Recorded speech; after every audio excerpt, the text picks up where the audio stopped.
শেখ শাহজাহানকে নিয়ে তোলপাড় রাজ্য রাজনীতি। ঘটনার 12 দিন পেরিয়ে গেছে, এখনও অধরা শেখ শাহজাহান। কোথায় লুকিয়ে আছেন শেখ শাহজাহান? শুধুমাত্র গোপন ডেরা থেকে আইনজীবী মারফত হাইকোর্টে বার্তা পাঠাচ্ছেন শেখ শাহজাহান। হাইকোর্টের কিন্তু স্পষ্ট নির্দেশ, শাহজাহানকে আত্মসমর্পণ করতে হবে। আপনার মক্কেলকে আত্মসমর্পণ করতে বলুন। শাহজাহানের আত্মসমর্পণ নিয়ে কিন্তু জল্পনা উসকে গেছে রাজ্য রাজনীতিতে। ঠিক তার সেই মুহূর্তেই কিন্তু হুলস্থুল একেবারে।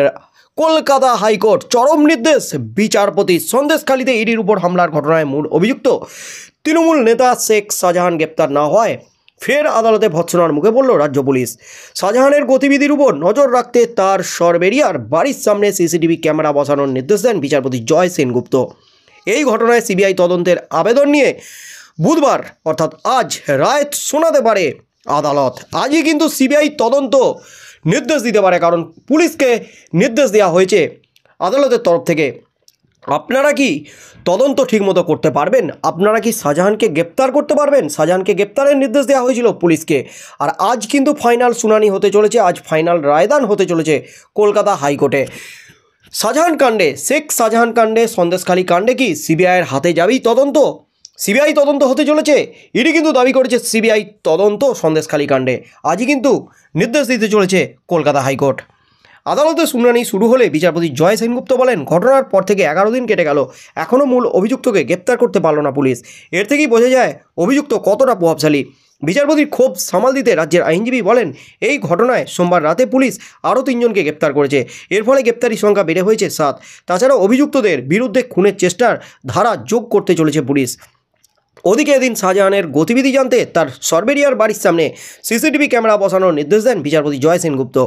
তিনি বলেন, যত দ্রুত সম্ভব ক্যামেরা বসাতে হবে। ক্যামেরার সমস্ত ফুটেজ সংরক্ষণ করতে হবে পুলিশকে। কে আসছে, কে যাচ্ছে, কারা ঢুকছে ওই বাড়িতে, কারণ ওই বাড়ি থেকে বেপাত্তা শাহজাহানের গোটা পরিবার। কেউ নেই, তার স্ত্রী, ছেলেমেয়েরা কেউ নেই কিন্তু সেখানে। শাহজাহান কোথায় আছেন সেটাও কিন্তু কেউ জানে না।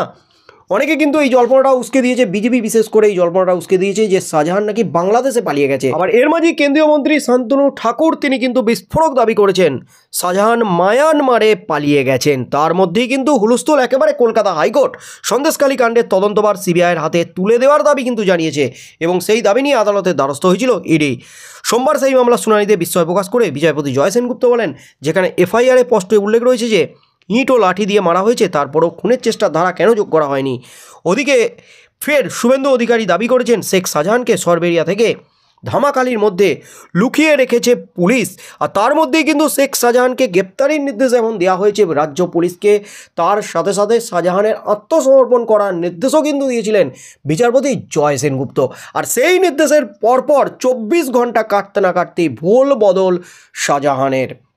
ভোল বদল, তিনি কি আত্মসমর্পণ করবেন? এই জল্পনাটা যখন উস্কে গিয়েছিল রাজ্য রাজনীতিতে, ঠিক সেই মুহূর্তেই 11 দিন পরও বেপাত্তা সন্দেশখালী কাণ্ডের মূল অভিযুক্ত শেখ শাহজাহান।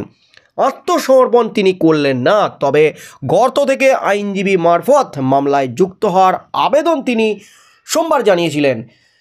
24 ঘন্টা কাটতে না কাটতেই সেই আবেদন প্রত্যাহার করলেন। একেবারে ডিগবাজি খেলেন শেখ শাহজাহান। ভোল বদল শেখ শাহজাহানের।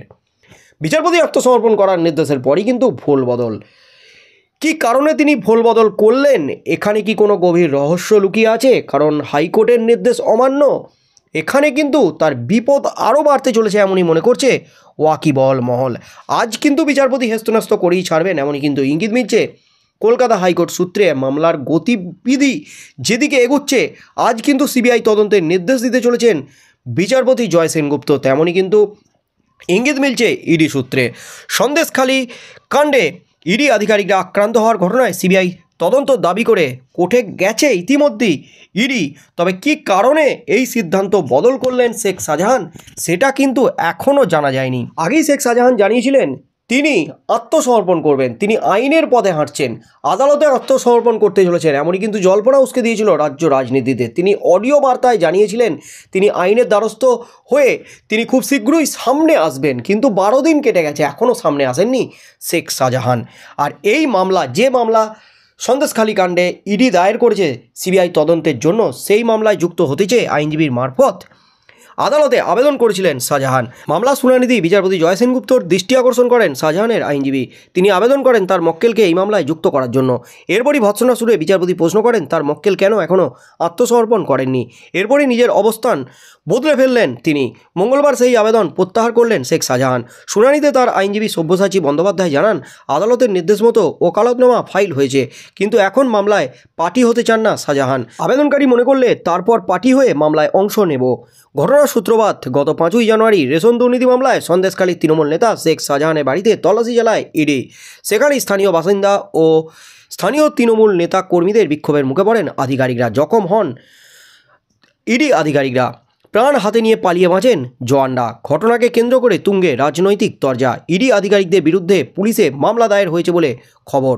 এদিকে আদালতের দ্বারস্থ হয়েছে ইডি। সিবিআই তদন্তের দাবি করেছে তারা। তার মধ্যেই কিন্তু আজ আবারও উঠতে চলেছে এই মামলাটি। আজই কিন্তু ফাইনাল রায়দান করতে চলেছেন কলকাতা হাইকোর্টের বিচারপতি জয় সেনগুপ্ত। এই মামলায় কিন্তু সিবিআই তদন্তের দাবি উঠেছে ইডির পক্ষ থেকে। ইডি দাবি করেছে সিবিআই তদন্তের, কারণ সেখানে প্রায় 3000 লোক উপস্থিত ছিল। ভিডিও ফুটেজে কিন্তু এরকমই বিস্ফোরক তথ্য দেখা গেছে। সেই 3000 জনের মধ্যে মাত্র 7 জনকে গ্রেপ্তার করেছে পুলিশ। এখানে পুলিশের ব্যর্থতা, নিষ্ক্রিয়তার প্রসঙ্গ তুলে ধরেছেন বিচারপতি জয় সেনগুপ্ত। পুলিশকে চরম ভৎসনা করেছে, রাজ্যকে কিন্তু চরম ভৎসনা করেছেন বিচারপতি জয় সেনগুপ্ত। আজ মামলাটি উঠতে চলেছে আদালতে। আজ কি শাহজাহান আত্মসমর্পণ করবেন? যদি আত্মসমর্পণ না করেন তাহলে কিন্তু এই মামলাটি চলে যাবে একেবারে সিবিআইয়ের হাতে। সিবিআই কিন্তু এই মামলাটি তদন্তভার নিতে চলেছে, কারণ কলকাতা হাইকোর্ট নির্দেশ দিয়েছিল পুলিশকে শাহজাহানকে গ্রেপ্তার করার জন্য। আপনারা কি গ্রেপ্তার করতে পারবেন? আজকের মধ্যে যদি গ্রেপ্তার করতে পারতো পুলিশ, তাহলে কিন্তু তাদের হাতে তদন্ত থাকার একটা সম্ভাবনা থাকতো। কিন্তু যেহেতু গ্রেপ্তার করতে পারেনি, তাই তদন্ত কিন্তু তাদের হাত থেকে ফসকে যেতে চলেছে, এমনই কিন্তু মনে করছেন ওয়াকিবহাল মহল। তবে আজ কলকাতা হাইকোর্টে কী হতে চলেছে, কী নির্দেশ দিতে চলেছেন বিচারপতি জয় সেনগুপ্ত? আজ কি সামনে আসবেন শাহজাহান? শাহজাহানকে কি মামলা শুনানির আগেই গ্রেপ্তার করবে পুলিশ? কি হতে চলেছে আজ, সেদিকেই চোখ থাকবে গোটা রাজ্যের।